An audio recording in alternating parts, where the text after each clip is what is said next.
Strengthening Faith 72.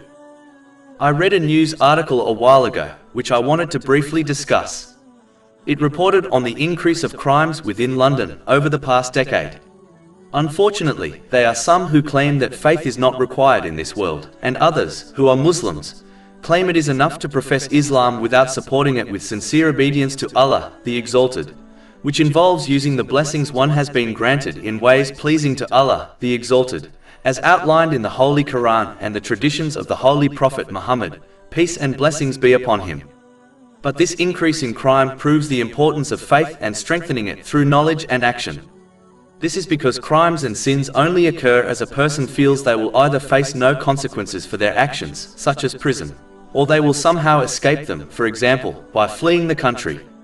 But the person who believes that no matter what action they perform, whether open or secret, big or small, and no matter what tricks they attempt, a day will undoubtedly come where they will be held accountable for all their deeds, will always think twice before committing a crime or a sin. If this belief is strengthened through gaining and acting on Islamic knowledge, it will deter one from committing crimes and sins.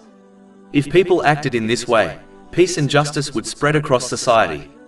The crime rate would decrease and the times would closely match the times of the Holy Prophet Muhammad, peace and blessings be upon him, and his rightly guided caliphs, may Allah be pleased with them.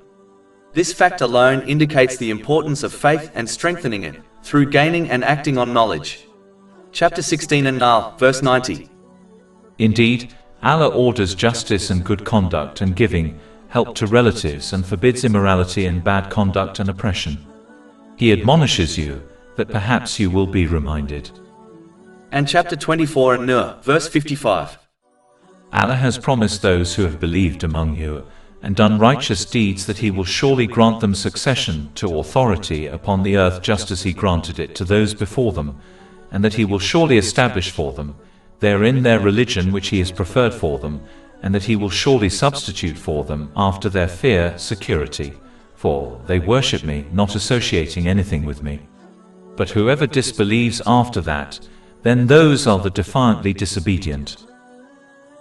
Over 400 free ebooks, audiobooks, infographics, podcasts and blogs available on our website, www.shakepod.com.